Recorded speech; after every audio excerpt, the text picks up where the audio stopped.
Janky and Stanky.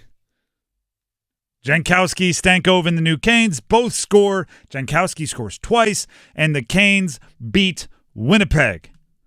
I don't want to put too much into one game, but the Canes beat the best team in the NHL in their first game without Mikko Rantanen, and it felt good.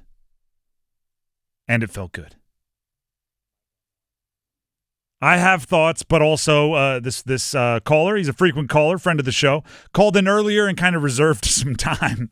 Said, I've got some thoughts on the Canes. We couldn't take him then, so we told him to call in later in the show. So we'll give him the floor here as a kind of a special one-off Monday sound-off from earlier today. It's Micah. Micah on the Heister Automotive Group hotline. Go ahead and sound off on the Canes. Hey, I appreciate you guys letting me on it. The hotline was hot earlier today. But yeah, so I'll be quick. Basically, it's just on the trade in general. I know people hit on it before, but just summarizing it, and I think you guys already did it, but we gave up Necas, Drury, a second and a fourth is how I'm looking at it, okay? We got back Taylor Hall, who has been amazing so far with the Canes. Logan Stankoven, I mean, pretty solid, 2 firsts and 2 thirds.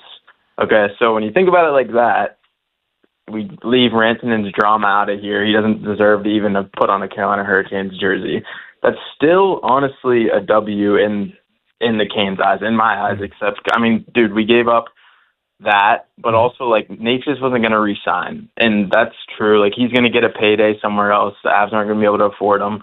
But looking forward, I mean, it's a huge step for the Canes. Rantanen is 6'4", 215, and he plays like he's like a little junior kid. He gets bullied. Like, I didn't know if you saw in his debut, he literally got rocked by Jake Wallman, open ice, and by somebody half his size. And so Canes are, and I also think Jankowski, like, that is a pretty huge ad. We talked about Yost being, or I was on Yost's case earlier, but nothing against the guy, but like adding Jankowski to that fourth line, like that is a huge step. Obviously, he's not going to score 2 goals every single game, but if he can bring some type of value to the team, Yost wasn't bringing much, that's going to help the Canes a lot in the playoffs. But yeah, that's all I got. Appreciate it, Micah. Thank you for the call. How about that for Jankowski, though? Brought in to be a little muscle, ends up scoring 2 goals. Here's what I loved about the game. It felt like everyone was bought in. And it seems like that's the message. Like they're everybody is, I want to be here. 100%. And it was palpable. Right? And that's not to say there weren't like things like I love Jankowski's goals. I love Stankoven's goal. I love that he was in front of the net. I love that Freddie Anderson played well in as a goalie outside of a couple like almost Pyotr Kochetkov little wild out moments. I love Scott Morrow's assist. Like I loved power play goal. They could score a power play goal. Like there was a lot I loved, but the thing that I loved most, the one play, if I could boil that game down to one play, I love Taylor Hall dropping down and protecting the back post and getting the save when Freddie was out of position. Right? That's not what he's in Carolina to do. Taylor Hall wasn't brought in to drop down to a knee and protect the back post, but that's Canes hockey, right? It's not what you were brought in to do. It's everybody does everything. You play every bit of that ice. You're bought in. If you want to be there, you find a way to do that. Taylor Hall, I believe that extension should be coming because he's bought in. And Stankoven is bought in. Stankoven was asked after the game what it meant to get on the score sheet right away. This is what he had to say.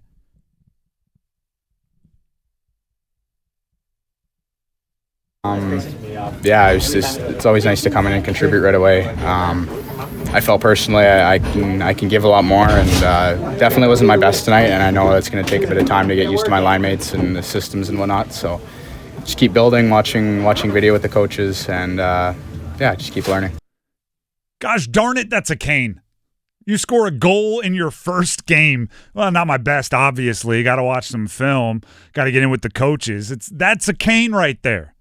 And that's, like, again, I don't want to make too much about one game, but it was such a stark difference that I think it's worth mentioning. It was palpable in the locker room. I went to practice on Saturday, went into the locker room at postgame yesterday. I was like, oh, this is a different feeling here. And then on top of that, Rod Brind'Amour, maybe stop being polite might be a way to say it. He was talking with Adam Gold, our very own here from 99.9 The Fan on Sunday, about Mikko Rantanen not wanting to stay, the perception that stars don't want to play in Carolina, how everything was handled.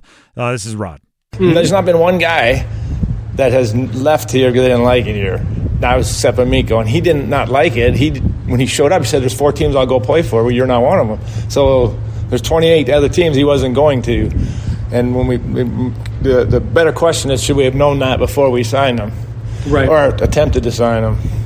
Gensel was a totally opposite thing. We had offered him the contract. We offered him at the end. He's here, right? Well, we didn't for whatever reason. That's a different conversation. And all the other guys that walked out of here at free agency is because they got paid a lot more money than we were offering. They all wanted to stay. Right. So Mika was the only one that I've been associated with that said, I don't want to, this is not for me. And I think there's other circumstances on that. It's not because of the hockey. It was because I think his family, it wasn't for him. Mm-hmm. So good. And I appreciate that he let us know that. We probably should have known that before we made the deal. Maybe that changes how we go about things.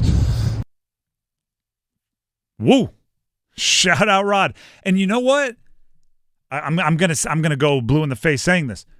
That's Canes right there. Somebody was insulting his family, right? The national media was saying nobody wanted to play in Carolina, and he's not going to sit back and go, yeah, that's true. Nobody wants to play with us. He's going to put his foot down and go, that's patently false.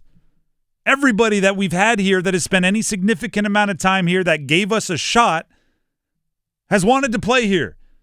And Jake Gensel probably should. If we would have gotten to the offer that we got to eventually, he probably should be here. And he did fit in. And he was over a point per game player when he was here. And he did help us in the postseason. And Mikko Rantanen, that quote right there about Mikko. He showed up. He said, there are 4 cities I want to play in, and you're not one of them. Yeah, to that guy. But also, lessons learned, right? I think that's Rod getting a point across to maybe other people in the organization. Like, maybe we should have known that beforehand. That's point, everybody's learning. But do not say something about the Carolina Hurricanes without knowledge that what you're saying is true, or else Rod is going to have his way with you. He's going to make sure the truth gets out there, and I'm just happy that he used the 99.9 The Fan personality to get that message out there in our very own Adam Gold. Now you have a roster full of guys that want to play for the Carolina Hurricanes and want to play for the other guys in that locker room and want to fit in. I didn't if the mistake, right, in all of this, okay, was the first trade for Mikko Rantanen. Once you made that trade, it was about mitigating the mistake. And the mistake simply was you traded for a guy that you were hoping to sign long-term, and it appears like you never had a true chance to sign him long-term. You need better intel, you need better antenna, better double-secret agents around the league before you make the trade. Lesson learned. Once that mistake happened, it actually ended up pretty well. It actually ended up pretty well. And now you're where you are. You're still a postseason team. You have guys bought in. You can grow and learn as a unit. And you're on a 4-game win streak. Longest in a while, which I think since November. November 20th. Yeah, been a minute. And what did I say earlier? I said this last week, I guess. Winning solves everything, right? If you want guys to buy in, just keep winning. You want guys to feel like Carolina's the best place in the world? Keep winning. Jankowski scored 2 every game. I don't know if that's 100% possible, but do it. Actually, I know it's 100% impossible, but do it anyway. The Drive with Tim Donnelly, 99.9 The Fan. Speaking of Jankowski, just because we have the time here and we're gonna rush through it, here is Jankowski on scoring twice in his debut and finding his footing. I think a big part of it is confidence. You come in here and playing with some great line mates. Everyone here, the team has been unbelievable. So coming into a contending team, it's been a lot of fun, pretty exciting so far. So for me, just trying to do whatever I can to help the team win, whether that's good on the PK, good in the face-off dot, do the little things, be a good two-way player, and then, like you said, I think I can provide some scoring touch as well. Don't forget why you're there also. Let's not pretend you're Ovechkin from this point forward. If you need to rough somebody up, I'm looking at you, Janky.